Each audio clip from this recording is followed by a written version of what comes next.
Yes, Mr. Brubaker. Thank you, Mr. Chairman. I originally had 47 questions, and before anybody starts sweating, I want to thank the Chief and Firefighter Marks and Captain Pernesti for taking about 3 hours last week to answer and shave a lot of those questions down. But one of the things that came out of meeting with them and reading this report, and I'd like to get the consulting team's possible response on this, is because I kind of disagree a little bit with the mayor said. I'm not convinced that there was enough research actually dug into in some of these issues, particularly in Dean March's report regarding the tones and the call-off times, where it appears to me that there was clearly a standard on the call-off times, and there was clear that there was a tone process to go out to each station, and I was curious as if the consulting team had a response to that. Certainly. Within this 359-page document, this is an error apparently on my part, taken because I personally asked the person that was dispatching, do you press a tone first? Is there an audible tone? And I was told no. All right? Shame on me. That's something I can't say one of the other consultants did. I did that myself. You have the tones there. The bigger issue to that was we were suggested that all the firemen get out of bed and get dressed every time a call goes off. We don't think that's prudent, and we don't think it's necessary. We think a concerted effort can be made to improve the turnout time, all right? And so we believe the tones might be helpful in reaction to what a suggestion was made. But you're absolutely right. The tones are there, they worked, and so I will take full responsibility for missing that in the report. How about the call-off times? Call-off times, we stand by that they're accurate. That's the data we were given. With due respect, if they're not meeting, there's only 3 components. They're already over on turnout time. Now they're telling us they're over in the foreman and drive time. The only other thing is 60 seconds. 18 seconds of that is used in the transfer, and it totals up to 48 seconds. I apologize. Let me rephrase the question. I think you're referring to the call-out times. I was referring to the call-off, where the firefighters have the ability to call off, and in the report it states there is no process for that, and there's a couple chief's bulletins that appear to document that there is a process in place. So I apologize. To hand those questions off to your spouse. The issue is really this. Yes, there are a lot of SOGs. The problem is, are the SOGs being consistently followed between Could you tell everybody what an SOG is? Standard operating guidelines, the chief bulletins and whatnot. The major issue comes in the fact that yes, there are SOGs or there are policies for a majority of the actions that are there. The question becomes are they being consistently applied from one shift commander to the next, from one station to the next? And that's where the discrepancy comes in place, because in talking to individuals throughout, and we talked with almost everybody within the department, we heard differences that this shift commander may work it this way, another one may work it the other way. So yes, I think there are SOGs that cover a lot of these policies. The major overarching issue is that the majority of employees did not know what they were. They're not being trained on them. They're updated and not updated. They range anywhere from the 1990s to 2008. Some of them are chief's bulletins, some of them are in the book. I think the overall overarching problem is that whole document, and the chief is beginning to work on that, hopefully with the support and help of the members, to look at what are the SOGs, who needs to be trained, and is there consistency between the different shifts and shift commanders. And this is also to the consultants. On page 33, it refers to the mid-range, or excuse me, the time regarding the mutual aid and working together, and it talks in there about 0.51% that we give on calls and 0.67% we receive on calls, and we have that in there as a mid-range priority in understanding the financial constraints that we're in as a city, and the fact that we have lost an additional 8 firefighters, or will be losing an additional 8 firefighters.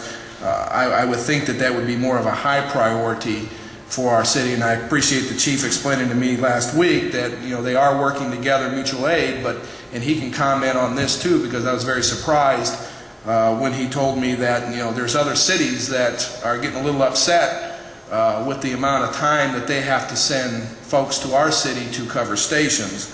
So I would think that possibly, again, it's on page 33 of the report we got, that could be a high priority to where our department could work, because I was also concerned with a comment that was in there regarding the mutual aid, and I don't have the page written down, where there was an interviewer or someone that you had interviewed that stated that we work independently, we basically don't need extra help.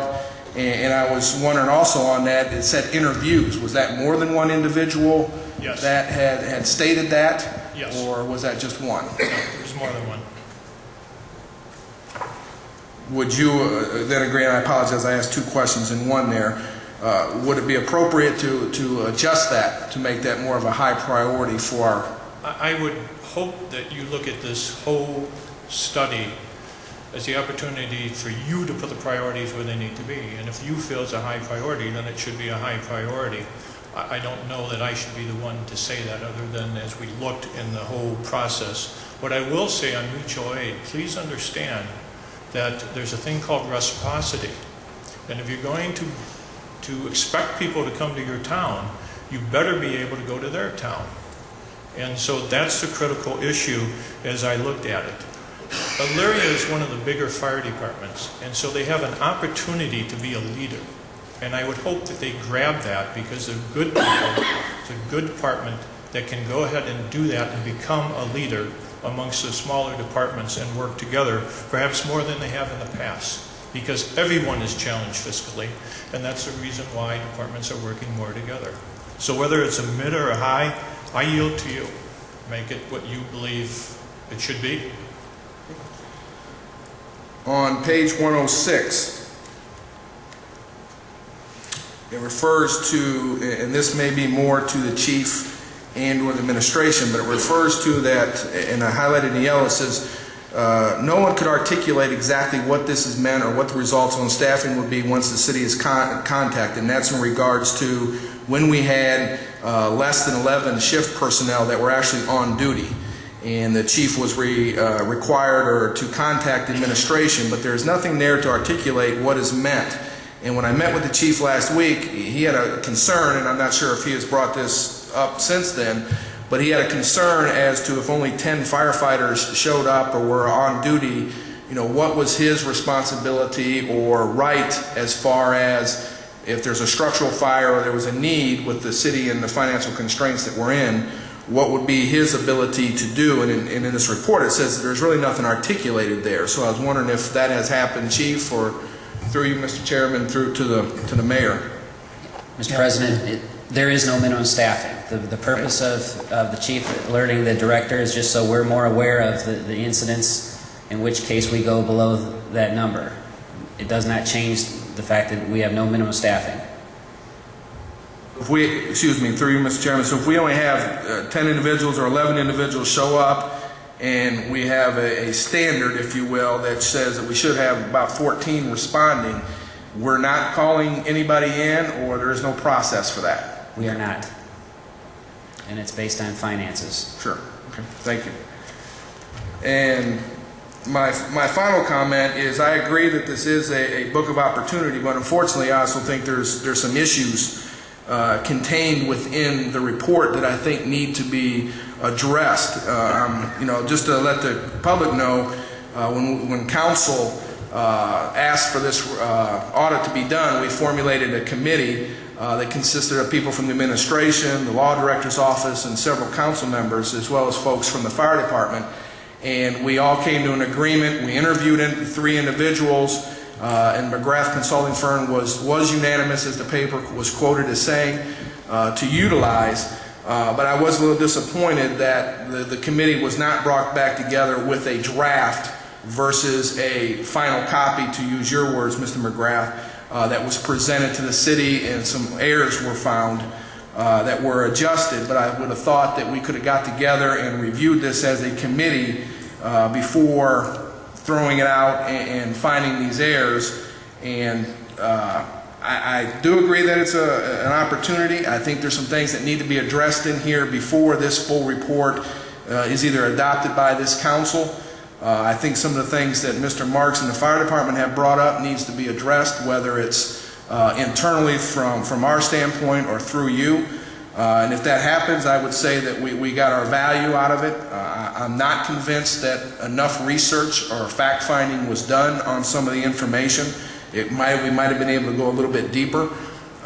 So that would be my comment. I think there just needs to be some more adjusting done to this before we can actually adopt.